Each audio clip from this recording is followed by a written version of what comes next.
ले चिठी त पठाउनु भयो रुक्मणी पनि दङ्ग परेका छिन् तर भगवानलाई अर्को सङ्कट पर्यो नीतिले के भनेको छ भने दाजुको विवाह नगरिकन भाइको विवाह गर्न पाइँदैन हैन दाजु बलरामको विवाह भएको छैन तब कृष्णलाई चिठी आइसक्यो अनि भगवान त्यसले सुटुक्क सुन्दै दाजै तपाईलाई चिठी पठाएको छ कि छैन बा छैन भगवान कृष्णका दाजु त लाज मान्नुहुन्थ्यो छैन बाबु के गर्ने अब दाजुलाई एउटा केटी खोजिदिन पाए हुन्थ्यो कहाँ पाइला खोज्दै हुनुहुन्थ्यो त्यही बेलामा संयोगवश एकजना रैवत राजा टुप्लुका आउनुभयो हे कृष्ण भगवान तपाईको दाजु बलरामलाई जोडा मिल्ने छोरी मेरै छोरी छन् रेवती अरे रैवत राजाकी छोरी रेवती अनि रैवत राजालाई सोध्नु भने महाराज तपाईकै छोरी कति वर्ष भइन् त तब राजा रैवत भन्नुहुन्छ भगवान मेरी छोरी धेरै वर्ष भएकै छैनन् त्यस्तै 12-13 लाख वर्ष मात्रै हो नारायण हरि राजा रैवतकी छोरीको उमेर कति वर्ष हो 12-13 लाख वर्ष मतलब त्रेतायुगको अन्त्यमा जन्मेकी रेवती द्वापरको अन्त्यमा विवाह हुँदैछ भनेपछि कति वर्ष भइन् होला बढेकी पनि त होला अनि बलरामले भन्नु बाबु एकचोटि केटी हेर्ने हो कि पर्दैन दाजु हेर्नु पर्दैन हेर्नु जसका ललाटा जस्तो लेख्या छ दुला दुलाई त्यस्तै मिल्ने हो अर्काका देखेर पाइँदैन किनकि ललाटमा लेख्या मात्रै केटा केटी मिल्दछ कतिका तब विवाह हुनुभन्दा 2 वर्ष अगाडिदेखि सँगसँगै हिँडेको पनि विवाह भएको 2 वर्षपछि छोडपत्र पनि भएको छ छैन कतिका केटाकेटी भेटै नभइकन विवाह गर्नेका पनि बुढाबुढी हुन्जेलसम्म कति माया ममता हैन त्यसकारण यो ललाटमा लेखेको मात्र मिल्दछ पति र पत्नी भनेको भाग्यमा जो लेखा छ त्यही मिल्छ दाजै अब हेरिरहनु पर्दैन के हेर त मन लाग्यो हो भाइ पर्दैन भन्छन् भाइ कुरो गानी छिन्यो तादरणीय सत्यवेदहरू लौ त अब बलरामको विवाह हुन आँट्यो जनता जानी भए तयार हुनुहोस् किनभने बलरामको जनता गयो भने मिठो खाना पाइन्छ कृष्णको जनता गयो भने ढुङ्गो पाइन्छ नारायण किनभने कृष्ण त चोरी विवाह गर्दैछन् नि त हैन बलरामको त मागी विवाह भइरहेछ बिचरा बलरामका भित्र मनमालय छ ती दुलै नानी कस्ती होलिन् कतिखेर देख्न पाइएला हेर्नुहोस् विवाहका दिन जन्ती बरियान बाजा गाजा साथ जानुभयो धुमधाम स्वागत राजा रैवतले अनि यतालाई यज्ञशालामा बलरामलाई पनि राखे अनि पण्डित बाले भन्नु भने लौ दुलै नानी ल्याउनु पर्यो भन्नुभयो बलराम मक्ख परि अब चाहिँ ल्याउने है ढोकाड त ल्याउलान् हेरेर बस्या ढोकाडा छिरे पो ल्याउने हो नारायण मतलब रेवती कहाँ अल्की थिइन् त कहाँ राखेर छ कुनै पछाडिबाट पो लिएर आएछ नारायण तब कन्यादान दिनुभयो राजा रैवतले तब दुला राजाले दुलै रानीलाई पोते लाउने बेला भएछ अनि पण्डित बाले भन्नुभयो लौ त दुला राजाले दुलै रानीलाई पोते लाउनु पर्यो भन्नुभयो बिचरा बलरामले पोते हातमा लिएर उभिया छन् भेटे पो लाउने हो नारायण कहाँ अल्की छन् मातिर हेर्नु पर्दैन जन्तीहरू हलल्ला हाँसेछ जन्तीको हाँसे त होइन नारायण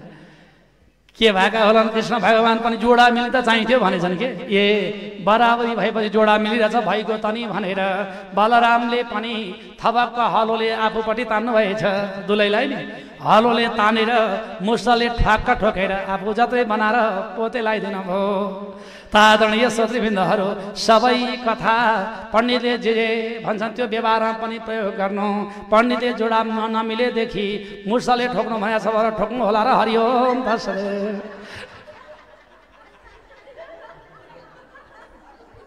राधा कृष्ण भगवानको सुन्नुभयो नि सबै कथा पण्डितले भनेको मान्नु यो चाहिँ छोडेर जानु नारायण त्यसो भए किन भनिया त आयो नि प्रश्न अब होइन छोड्ने भए किन भनिया त किन भनी बक्सेला भने यहाँ बलरामको चरित्र सुनाउन बुझाउन खोज्या अवस्था बलराम भनेको साधारण पुरुष थिएनन् बलराम भगवान शेषको अवतार हुनाले शेष भगवानमा मात्रै त्यो शक्ति हुन्छ ठुलोलाई सानो बनाउने र सानोलाई ठुलो बनाउने कारण सर्पको जाति कस्तो हुन्छ भने साना गुणबाट पनि भित्र जाने बेला सानो भएर जान्छ बाहिर निस्केपछि ठुलो भन्दछ नागको गुण हो नागहरू के गर्छ भने साना पालबाट भित्र जाने बेलामा सानो भएर जान्छ भित्र बस्दा सानो हुन्छ बाहिर निस्केपछि विराट रूप लिन्छ जस्ता नागहरू सर्प होइन नागहरू तर यी बलरामको थिए शेषको अवतार थिए शेष भगवानको शरीर सानो र ठुलो आफ्नो पनि हुन्थ्यो र उहाँले चाहे भने नरनारीको शरीर पनि सानो ठुलो बनाउँथे त्यसो भएर मात्रै रेवती जोडा मिल्ने बलरामलाई मात्रै भन्या हो मतलब यो हो नि भगवान बलरामको जस्तो शक्ति त हामीमा छैन नि छ र। त्यसो भएर हामीले चाहिँ यो कथा श्रवण गरेर बलराम भगवानको शक्तिको विषयमा लीला चरित्र जान्ने मात्रै हो। बलरामको विवाह सम्पन्न भयो। अब पालो आउँदैछ भगवान कृष्णको विवाह। आदरणीय भक्तहरू ढुक्क भए हुन्छ। अब कृष्णको पहिलो विवाह सकेपछि आजको कथा वाचन विश्राम हुन्छ।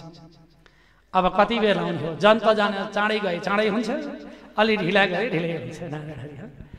तर भने त हो जनतामा भन्दा पनि ढिला गर्नेको थाहा छ। दुलै सिँगार्नेवाला जानुहोस् त।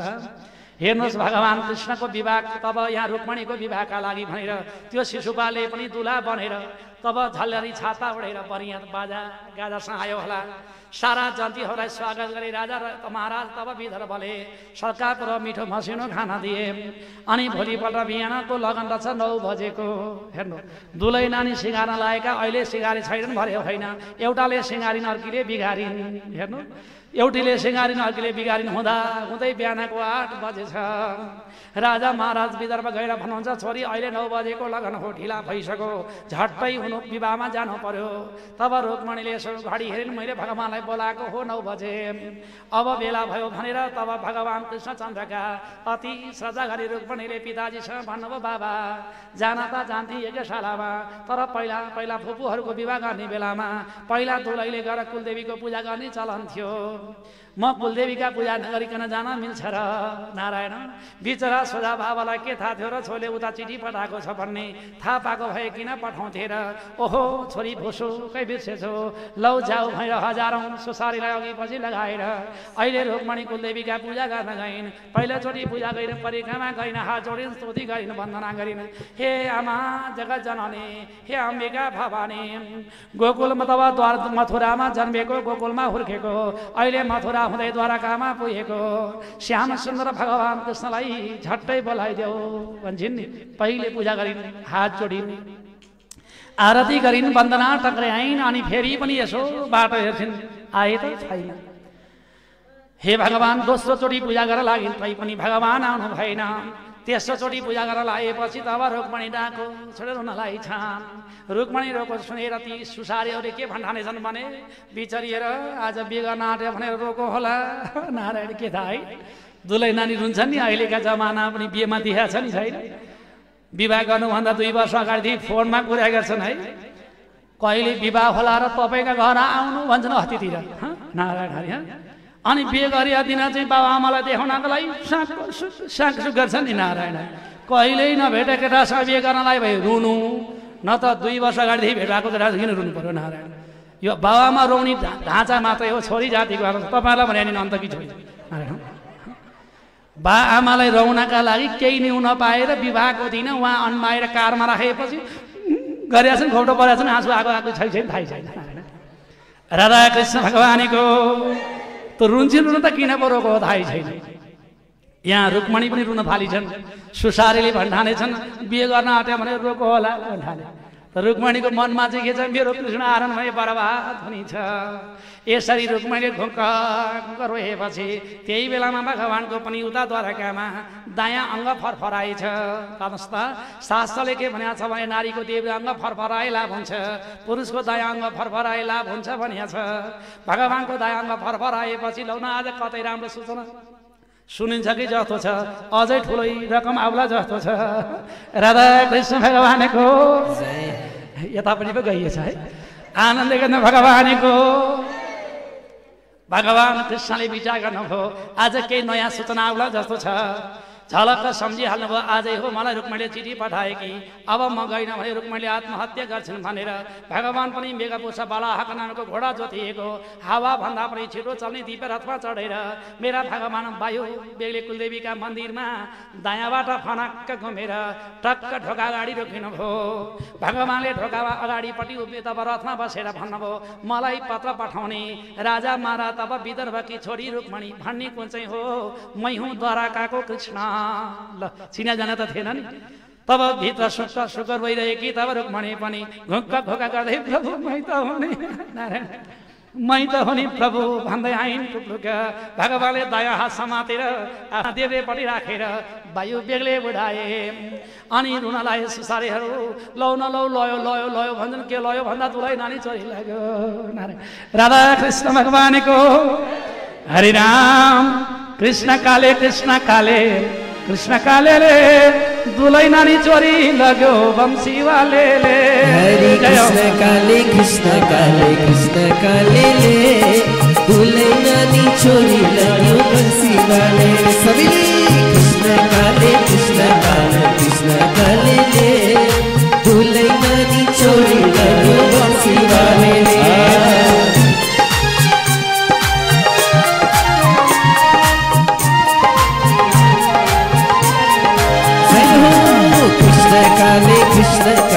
कृष्ण काले दुलै नानी चोरी लग्यो वंशीवालेले जय हो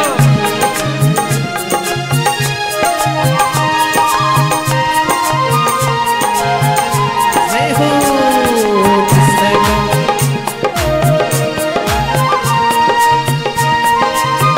नाचो है हरि कृष्ण काले दुलै नानी चोरी लग्यो वंशीवालेले हरि बोल कृष्ण काले दुलै नानी चोरी लग्यो वंशीवालेले हरि दुलै नानी चोरी लग्यो वंशीवालेले हरि दुलै नानी चोरी लग्यो वंशीवालेले श्याम सुन्दर भगवानको जय हो आदरणीय श्रोतृवृन्दहरू लयो लयो भने त के लयो भन्दा दुलै नानी लयो रे कसले लयो भने खोइ को हो पनि चिनिया छैन भन्छन् नि अरू त्यहाँ बसेका कसैले चिनिया छैन कस्तो थियो सोधे नि कस्तो हुन्थ्यो नि कपाल मुन्द्रा परिएको थियो अनि शिरमा जट तब मुकुट लागेको थियो मुकुटमा मयूरको प्वाख जडन गरिएको थियो त्यही मयूरको प्वाख जता फर्को त्यतै टलक्क टल्किन्थ्यो कानमा कुण्डल लगाएको थियो अनि कालो कालो भए पनि हिस्सी परे अति राम्रो थियो ल हेर्नु अरूलाई त मन परेर छ भने मेरो भगवान रुक्मणीलाई किन मन नपर्ने रुक्मणी नैले तब पक्कै पनि रुक्मणी लाने होला त्यही द्वारा गएको कृष्णै हुनुपर्छ हेर्नु साना बच्चामा दही चोर्थ्यो अरे अलि ठुलो भएपछि गोपिनीको साडी छोड्यो अरे आज सहरमा पसेपछि अर्काकी छोरी पनि छोडेछ त्यसलाई कहाँ जाला भन्दै अहिले सारा तिनी सिरोपाका फौजहरू भगवान कृष्णचन्द्रलाई मार्न भनेर गए द्वारका भगवानले सारा सेनालाई छिन्न भिन्न गराएर अहिले कृष्ण भगवानले रुक्मणीलाई लिएर द्वारका भित्र जानुभयो मेरो भगवान कृष्णको आज पहिलो विवाह सम्पन्न राधा कृष्ण भगवानको आदरणीय भक्तजनहरू भगवान कृष्णका विवाह त एउटा मात्र होइन अब कृष्णको विवाह भयो मिठो मसिनो यसो चक्लेट बाँडौँ भने एउटैको मात्रै विवाहमा बाँडेर हुँदैन हेर्नुहोस् भगवान कृष्णको 16,108 रोटीको विवाह हुन्छ सबैको पालैसँग विवाहमा चक्लेट बाँड्ने भए यहाँको बजारले भ्याउँदैन त्यसो भएर बरु भगवानको पहिलो विवाहको भोज सम्झेर भरे साँझको महाप्रसादी खानु होला आज घर घरमा गएर प्रसादी खाँदा पनि आज कृष्णको विवाहको भोज भनेर सम्झेर खानु नुन नलाएर छ भने नि मिठो हुन्छ नारायण हरि राधा कृष्ण भगवानको हो खाने बेलामा प्रसन्न भएर उज्यालो मुख लाएर खायो भने जिउमा पनि लाग्छ प्रसादी पनि हुन्छ मिठो बनाएर दिएछ भने पनि मुख बिगारेर गयो खाने नारायण हरि जिउमा पटक्कै लाग्दैन यो कथा चाहिँ घर गएर सुनाउनु तपाईँहरूलाई काम लाग्छ नारायण जति मिठो पकाए पनि कहिल्यै पनि जस नदिने छन् नि ती घरका हो ती घरकाले सुन्नुपर्ने कथा हो राधा कृष्ण भगवानको आदरणीय श्रोतृवृन्दहरू मेरो परमात्मा भगवानको पहिलो विवाह सम्पन्न भयो यही बेलामा राजा परीक्षितलाई सुखदेव स्वामी भन्नुहुन्छ महाराज परीक्षित तपाईँलाई थाहा छ कि छैन तब कथा सुन्दा सुन्दै हाम्रा भक्तहरूको आज पनि कतिखेर 4 बज्ला जस्तो भएको होला बरु आज चाँडै छोड्न पाए भोलि पनि चाँडै 11 बजे टुप्लुक्क आउला हैन राधा कृष्ण भगवानको ओमिदग्गो हवि प्रजननं मे अस्तु दशवीरगो सर्वगणगो स्वस्ते आत्मसनि प्रजा सनि पशु सनि लोक सन्य भय सनि अग्निः प्रजा बहुलां मे करुतन् पयोरेतो अस्मा सुधत्त मिली जुली गाऊं आरती हरि को मिली जुली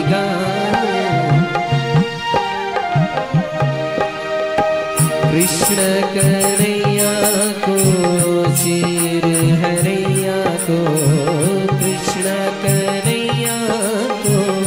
श्री हरैया को मिलजुली गाओ, आरती हरि को मिलजुली गाओ, आरती कंचन थालिया माँ कपूर बाती, कंचन थाली माँ कपूर बाती, पारी सब ठीक भांति भांति, पारी सब ठीक भांति भांति, फूल चढ़ाओ पाओ हरि को, फूल चढ़ाओ पाओ हरि को, कृष्ण कन्हैया को चीर हरैया को, कृष्ण कन्हैया को चीर हरैया को, मिलजुल गाओ, आरती हरि को मिलजुल गाओ, आरती हरि को, मन मां प्रभु सन रूप सजाओ, मन मां प्रभु सन रूप सजाओ, सब मां प्रभु भक्ति बढ़ाने, सब मां प्रभु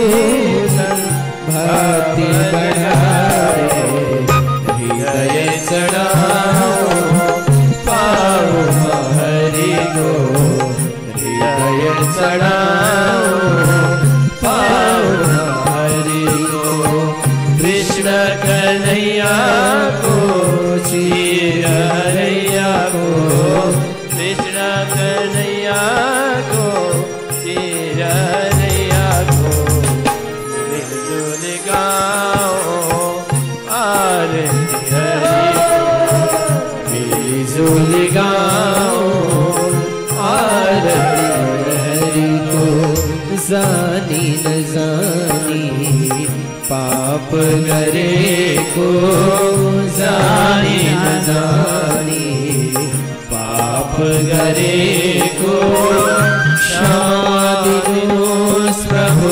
भूल करे को, क्षमा दिनोस प्रभु भूल करे को, शरणम परसो पाओ हरि को,